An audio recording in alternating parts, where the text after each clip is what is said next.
राहुल और अंजलि एक साथ कॉलेज में पढ़ते थे। दोनों पढ़ने में बहुत अच्छे थे। एक दूसरे से नोट्स मांगते हुए, कॉलेज इवेंट्स में पार्टिसिपेट करते हुए दोनों को कब एक दूसरे से प्यार हो गया उन्हें पता ही नहीं चला। अब तो राहुल की जॉब भी लग गई थी और अंजलि की पढ़ाई भी पूरी हो गई थी। फिर भी दोनों कहीं ना कहीं मिलते ही रहते थे। एक दिन राहुल ने अंजलि से कहा, अंजलि, कल ओबेराय कॉफी शॉप में आ रही हो ना? तो अंजलि बोली, आ जाऊंगी राहुल, लेकिन अब हमें शादी कर लेनी चाहिए। कब तक हम यूं छुप छुप कर मिलते रहेंगे और कब तक हम समाज की नजरों से बचेंगे? कोई देखेगा तो क्या कहेगा? जमाना बहुत बेदर्द है, हमारी दुनिया भर में बदनामी हो जाएगी। तुम सच कहती हो, मुझे भी ऐसे ही महसूस होता है। मैं कल ही मम्मी से बात करता हूँ। दूसरे दिन ऑफिस जाते समय राहुल ने अपनी माँ नीता से कहा, मम्मी जल्दी से ब्रेकफास्ट लाओ, मुझे देर हो रही है। तो नीता ने बोला, अब जल्दी से शादी कर ले, मुझसे नहीं होता अब कुछ, आखिर मुझे भी तो आराम चाहिए। मम्मी, एक लड़की है, वो मुझे बहुत पसंद है। नीता खुश होकर बोली, हाँ अच्छा, मुझे भी उससे मिलवाओ। राहुल भी खुश होकर बोला, ठीक है मम्मी, मैं कल ही उसे लेकर आता हूँ। अगले दिन राहुल अंजलि को लेकर अपने घर आया। अंजलि राहुल का घर देखकर सकपका रही थी, क्योंकि उसका घर बहुत अच्छा बना हुआ था, जबकि अंजलि गरीब घर से थी। नीता अंजलि की सुंदरता देखकर बहुत खुश हुई। उसने अंजलि को बिठाया, चाय नाश्ता करवाने के बाद पूछा, बेटी तुम्हारे पापा क्या करते हैं? तो अंजलि ने कहा, वे एक प्राइवेट फर्म में जॉब करते हैं। यह सुनकर नीता चौंक पड़ी और बोली, क्या? फिर तो उनके पास देने के लिए दहेज भी नहीं होगा? हाँ, मेरे पापा के पास इतना पैसा नहीं है। नीता नाराज होकर बोली, तो फिर तुमने क्या सोचकर मेरे लड़के को अपने फंदे में फंसा लिया? अंजलि सकपका कर बोली, आंटी आप ये क्या कह रही हो? हाँ, मैं सच कह रही हूँ। मैं तुम जैसी मिडिल क्लास लड़कियों को खूब जानती हूँ। अमीर घरों के लड़कों को अपने प्रेम जाल में फंसा लेती हो, फिर उनसे शादी कर लेती हो। मैं तुम्हारा यह मंसूबा कभी पूरा नहीं होने दूंगी। मेरे राहुल की शादी एक बहुत अमीर घर में हो रही है, जहाँ दहेज में कार, ढेर सारे रुपए, गहने, जेवर सब कुछ मिलेगा।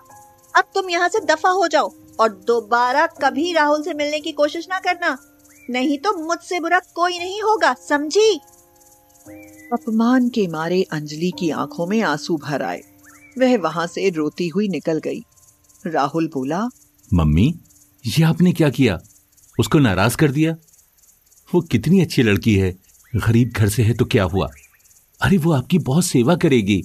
वो मुझे बहुत प्यार करती है मम्मी, और मैं भी उसे बहुत प्यार करता हूँ। नीता ने कहा, उस लड़की के लिए तुम मुझसे जबान लड़ा रहे हो। तुम्हारी शादी अब सेठ भानमल की बेटी रिया से ही होगी, मैं कहे देती हूँ। और सुनो, कल रिया यहाँ आने वाली है, तुम घर पर ही रहना, समझे? यह सुनकर राहुल को बहुत दुख हुआ। वह बोला, अंजलि के घर की कंडीशन पर मत जाइए, उसका नेचर बहुत अच्छा है और वो बहुत अच्छी बहू साबित होगी। वो आपकी बहुत सेवा किया करेगी। लेकिन नीता खुश नहीं हुई। उस रात अंजलि ने राहुल को फोन किया। वह बहुत रो रही थी और कह रही थी, प्लीज राहुल, तुम मुझे अब धोखा मत देना। मैं तुम्हें बहुत प्यार करती हूँ। अब अगर तुमने मुझे छोड़ा तो मैं मर जाऊंगी। राहुल यह सुनकर बहुत दुखी हुआ। वह बोला, तुम मुझ पर विश्वास करो, I love you very much. मैं तुमको कभी धोखा नहीं दूंगा और मैं तुमसे वादा करता हूँ कि मैं तुम्ही से शादी करूंगा और किसी से नहीं करूंगा। मम्मी चाहे कुछ भी कर लें, लेकिन तुम चुपचाप रहो और बस देखती रहो। मुझ पर विश्वास रखो, घबराओ मत। यह सुनकर अंजलि को बहुत भरोसा मिला। वो राहुल को इतना प्यार करती थी कि राहुल जो भी कह देता था उसी बात पर विश्वास कर लेती थी। अगले दिन सेठ भानमल के साथ रिया भी राहुल के घर आई। नीता उसकी खूब आवभगत कर रही थी। अचानक नीता का पैर फिसला और वह धड़ाम से गिरी। उसे बहुत चोट आई थी। राहुल ने डॉक्टर को बुलाया। डॉक्टर ने कहा, इनकी तो हड्डी फ्रैक्चर हो गई है, प्लास्टर चढ़ाना पड़ेगा।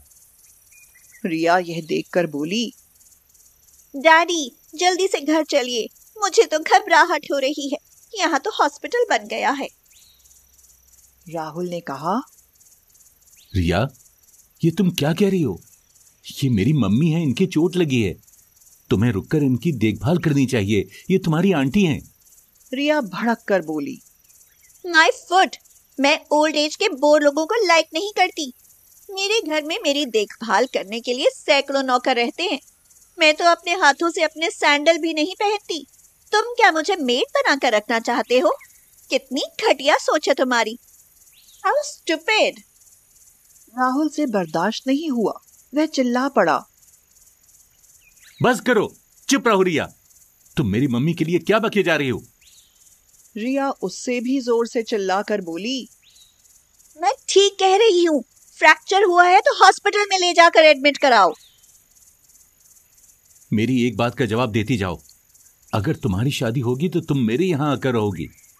अगर मेरी माँ बीमार होगी तो क्या तुम उनकी देखभाल नहीं करोगी? वो बुढ़ापे में कहां जाएंगी?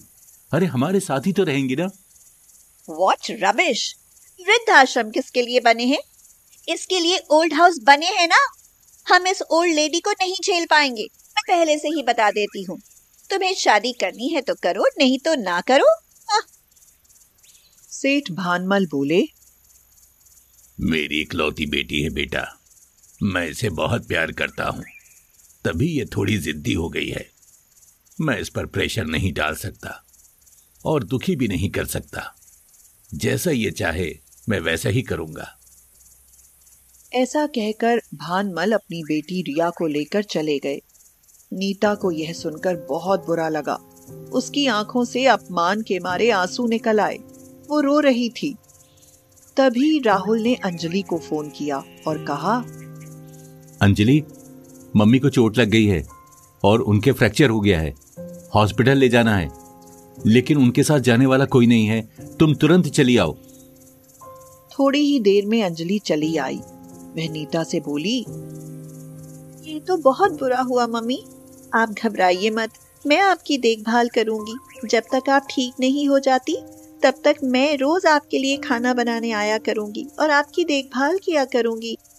बेटी मुझे माफ कर दो, मेरी आंखों पर दौलत की पट्टी चढ़ी हुई थी जो अब उतर गई है। अंजलि ने नीता की खूब सेवा की। राहुल और अंजलि का प्यार अब पहले से भी ज्यादा गहरा हो गया। कुछ दिनों बाद राहुल अंजलि से बोला, अंजलि, मुझे तुम पर गर्व है और मैं भाग्यशाली हूं कि मुझे तुम जैसी लाइफ पार्टनर मिल रही है।